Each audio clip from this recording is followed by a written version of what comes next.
Sophie est infirmière dans un service hospitalier. Elle se demande si le protocole appliqué à la prise en charge quotidienne d'un patient est le plus optimal. En salle de pause, Sophie discute avec ses collègues afin de vérifier s'ils partagent le même questionnement dans la prise en charge courante de ce type de patient. Après avoir demandé conseil au chef de service, Sophie s'oriente vers le documentaliste de son établissement afin d'obtenir de l'aide dans la réalisation de sa recherche bibliographique et vérifier notamment si des travaux ont déjà été publiés dans le domaine. En l'absence de documentaliste dans son hôpital, Sophie réalise sa recherche elle-même. Elle peut demander conseil à des collègues de son établissement ou céder des vidéos mises en ligne sur la chaîne YouTube du GIRSI Île-de-France, dont celle intitulée « Lecture critique et bibliographie », consultable sur le site web du GIRSI. Sophie se renseigne afin de vérifier s'il existe une structure interne de soutien à la recherche, qui peut avoir différentes dénominations. DRCI, Direction de la recherche clinique et de l'innovation, URC, Unité de recherche clinique, CRC, Centre de recherche clinique, Service de recherche clinique, etc.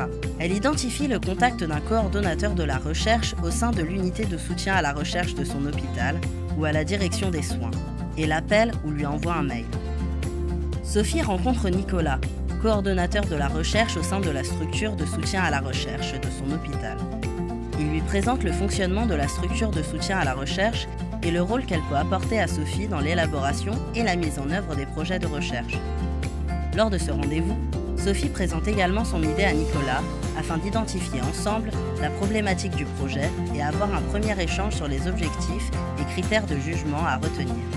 Plusieurs réunions de travail sont organisées avec Sophie, Nicolas et d'autres collaborateurs de la structure de soutien à la recherche selon les besoins du projet. Chef de projet, méthodologiste, biostatisticien, médico-économiste et data manager.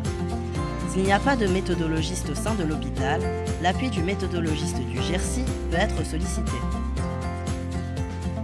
Il existe différentes sources de financement qui s'obtiennent généralement après réponse à un appel à projet organisé par l'hôpital, la DGOS, le GIRSI, des sociétés savantes, etc.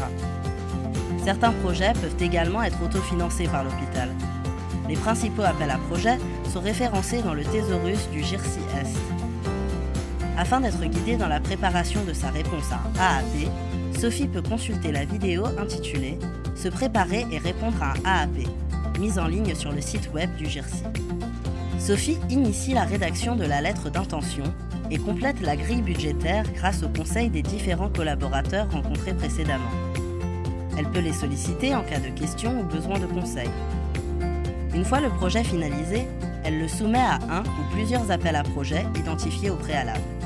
Sophie reçoit par email la réponse à ses demandes de financement. Bonne nouvelle! Le résultat est positif, alors le projet peut démarrer avec l'appui du chef de projet de l'unité de soutien à la recherche qui se chargera de déposer les demandes d'autorisation réglementaire auprès des autorités compétentes. Le chef de projet peut suivre l'actualité juridique du domaine en lisant la veille mensuelle du GIRSI Île-de-France sur l'actualité législative, réglementaire et institutionnelle relative à la recherche en santé. Si le résultat est négatif, alors Sophie pourra améliorer son projet en tenant compte des expertises qui lui seront transmises afin de renouveler ses demandes de financement l'année suivante ou à d'autres appels à projets.